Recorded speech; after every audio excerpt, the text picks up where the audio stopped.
Hello everyone. The Schuylkill Navy high-performance athletes have developed a process for reclaiming our river from the variety of invasive weeds which have taken over. While we have made noticeable progress in the past few weeks, it's a massive undertaking which will require support of the entire Boathouse Road community to finish before fall season starts for high schools and colleges. So we hope that by creating this video we can share this process with you and show the community that we can overcome this problem if we all work together.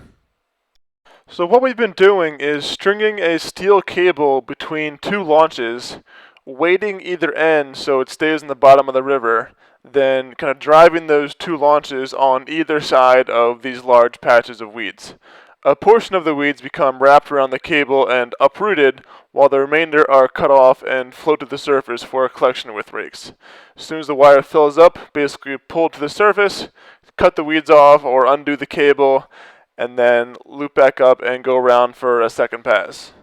So this is one of the devices laid out on our dock just to show you all. So at the center is the 25-foot section of stainless steel cable. I believe the diameter we chose was 3/32, and on either end are 15 pounds of barbell weights. Then another 20-foot section of polyester rope to attach to the launch. This is a close-up of one of the ends of the cable. So you can see basically the end of the rope, we tie a loop through the weights, then you kind of make a second loop above the weights and tie the steel cable to that rope using a cable clamp. So we'll jump right into an example here of how the device works when attached to the launches. So you can see two of the guys here holding onto the weights. The people driving the launches kind of slowly pull apart, and then once you get far enough apart so the cable won't get caught in the engines, you can drop the weights. So we're coming up on a big patch of weeds here, just kind of cruising along. You can see here how thick they are, this part of the river, pretty dense. So going along a pretty slow speed here. If you go too fast, the cable kind of pops up to the surface, and if you go too slow, you just don't cover any ground. And the driver's here throttling up or down as necessary to kind of push through the weeds, and then steering to keep the correct distance apart. So another clip here of us driving along with the cable dropped.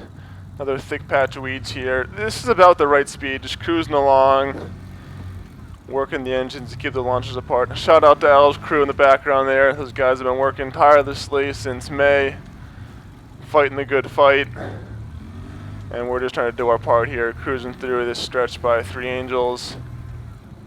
So we're probably getting a little far apart here. You can see that rope coming up to the surface at a pretty shallow angle there. So it's always a balance of kind of staying far enough apart and going fast enough to cover as much ground as you can, but staying close enough and going slow enough to keep the cable low to the ground, so we're really tearing this stuff up at the roots and keeping it from growing back as long as possible. So as you can see here, it's pretty effective. Got a pretty big haul this time.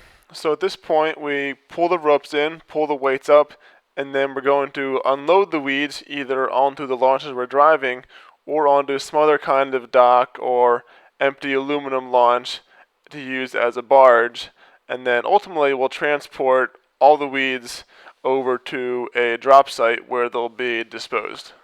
So we cleared off the weight and the rope here, and then you kind of just got to go through taking small clumps and tearing it off until you can clear the cable. So one shortcut to clearing the cable itself is to actually undo one end and then pull it through from the other side.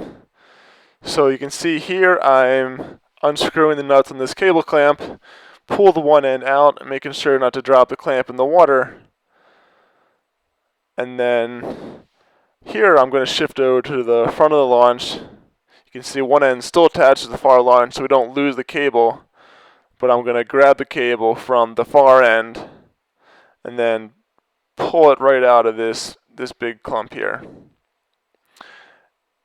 And then once I have my end free, I can go back to the end of the launch, reattach the clamp here. So again, you can kind of see how the cable clamps work. So you're going to slide it on the cable. Then we're going to loop it through the loop here. It's tied in our rope. put the end of the cable back through the clamp. Then make sure we really tighten down these nuts so that the cable doesn't come undone on us when we're pulling through the water. Pretty heavy load on these cables, as you can imagine, the full force of one launch pretty much. So crank these guys down, and then we're ready to get back at it. So another example here of once everything's tied off and ready to go, getting the launches spread apart, then dropping those weights and getting to work. So if you're cruising along and the launches suddenly slow down and get pulled together pretty sharply, usually what's going on is that the cable got stuck on something. So since we're dragging it so low to the bottom of the river, it's inevitable that we're going to get snagged every now and then. So at this point, the best option is to stop, see if you can back up, go back the way you came, and if that doesn't work, then you usually have to undo one end of the cable as I showed before and pull it up from the other side. So one of the other difficulties of the process is getting both launches pointed in the right direction, especially if the wind's blowing. So we found that bringing them together, holding them, and having one motor them around, having the second one reverse the opposite way if you'd like, helps to get spun around and get you on your way faster. So in our first weekend of trying this process in earnest, we were able to, with about 4 to 6 people and 4 launches, clear the entire quarter-mile or so stretch by 3 angels.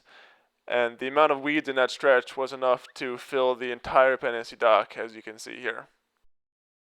But as successful as this weekend was, there is another full mile of weeds above Columbia, which we won't be able to handle alone. Only with the combined efforts of every house will we be able to reclaim our river and get the fall racing season off to a smooth start. Thank you.